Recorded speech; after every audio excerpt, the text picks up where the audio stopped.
What's up guys, Curtis here and welcome to, quite honestly, I think this is so far the best squad builder I have done. This team, I didn't lose one game in the whole time I played for it. I played 11 games and I think I won 9, drew 2 and lost 0. It's actually just unbelievable. It's so good guys, it's relatively affordable as well. There's only one player who's really expensive who you will see in a minute. Now, before we get stuck into it, I do quickly want to say, if you guys are looking for a fast and reliable coin service, check out FIFACoinSuperstore.com. There's links to them in the description down below, and if you use discount code CURT5, you can get another 5% off. They're super cheap at the moment, and when Xbox One comes out, their prices will be going back up, so go get the coins now before Xbox One comes out. But anyway, let's start this off with our goalie, and that is Salvatore Sirigu. This guy is one of my favourite goalies on the game. He's actually really solid. Obviously he gets his PSG link, which makes it really useful to include the likes of Thiago Silva and stuff like that, but also Italian as well, so he's quite easy to include in squads, and I personally think he's really good. Great diving, great reflexes, and really good positioning.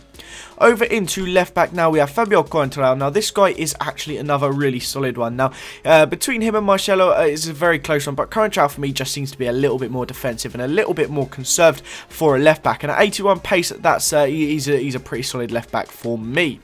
Over into the first of the two centre backs, and that is the guy who's obviously linking up there with Coentrao. Now I'm going to stick both of them in. We have Thiago Silva and we have Ramos. Now both dirt cheap this year, around 30k each, and they're both actually just so similar but both brilliant. Now both got 80 pace, both got 61 shooting, passing's one difference, dribbling's one difference, heading's a couple out, defending's a couple out, but they're both absolutely fantastic centre backs, and for me a really OP partnership if you can get them together, because they're both good at heading and also disgustingly quick. So two great centre backs if you can get them in a squad.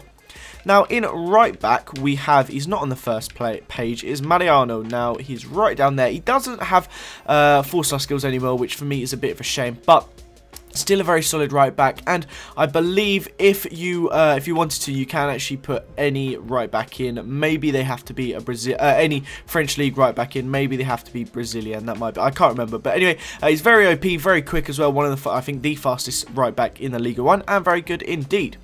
Now over into this centre mid, we actually have a very interesting one. Now he's injured at the moment, but that doesn't matter. I've stuck the sentinel thing on him. I've actually moved him from someone lent him to me. I've moved him from centre forward to centre mid. Now he is actually just out of this world in centre mid. He is the best centre mid I've used in this game. That pace is just ridiculous. Unbelievable passing, unbelievable dribbling, and the defending and the heading is just insane. He is the best centre mid on the game, and if you can play him there, just wow, that's all there is to say about him. So OP indeed. Now the second centre mid is Blaž Matuidi. This is another really OP one. He's very defensive as well. I do like to have more defensive players in my team, because I'll be honest with you, that's the weak point of my game, is my defending. My attacking, I'm fine, but when it comes to defending, that's where I leak a lot of my wins really. So having a really solid defence is key for me, and having Matuidi in here as well definitely makes that a very easy thing to have. In cam now, we actually have another non-rare, and this one is again one of my favourite players in the game, and a really nice partnership with our striker. So Quintero, you can obviously tell who our striker is going to be as soon as you see him, but 75 pace, not the quickest, but he's got brilliant dribbling, brilliant passing. He's left-footed as well, which I love in my players, and is actually quite a common thing in this team. And yeah, he's just really good and really OP. Into left wing now, we have, I think he's a non-rare again, yeah, Varela. You can also have, I think it's Lika or Leica or something like that, the left wing from Porto. The other one, who's Portuguese, they're very similar, but Varela has 4-star skills, so he just edges it for me. But he's a really good winger, decent shot, right-footed, so he can cut inside a lot. I don't really need crosses on this squad, so he's kind of ideal for that. 84 pace as well, and yeah, he's just really solid.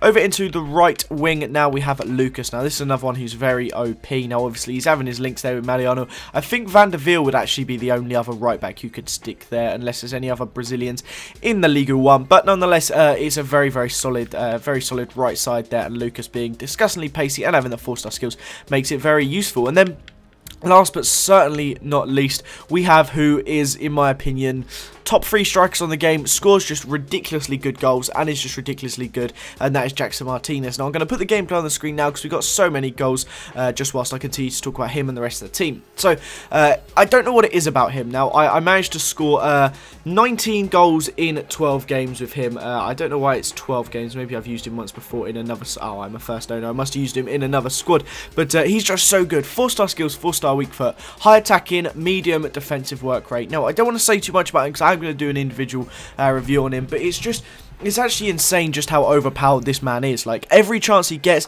ends up in the back of the net. His finishing is just out of this world, and I'd love for him to move to the Prem, because to have a Prem version of him on FIFA would be amazing, and also just to have him in the Prem in general would be great, because I think he's a very, very talented striker indeed. Now, like I said, guys, this team, the price of it will be in the title. I haven't actually worked it out yet.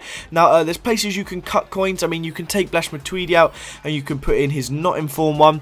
Bale, there isn't really many other options, but the likes of like a Xabi Alonso or someone will actually do that job, but he's obviously not in the same class as Bale. And then in terms of Thiago Silva, again, he's only 30k, so you can, I guess, stick in Alex if you're really desperate, or Marquinhos. I like Alex because he's tall, but Marquinhos has very similar pace. But if you can afford it, which I'm sure you can, if you take out Matuidi and Bale, it's a very affordable squad, then I would highly recommend picking it up. And if you can afford it like this, then do it, because you will win so many games. It's so overpowered. But I guess that is the end of this episode, guys. Let me know if you're enjoying these sorts of squad builders that are really overpowered but slightly unusual ones. Stick a comment in the description down below, in the comments down below even, if you're enjoying it. Subscribe to this channel if you're new around here. Have a nice day, and I'll see you guys next time. Bye bye.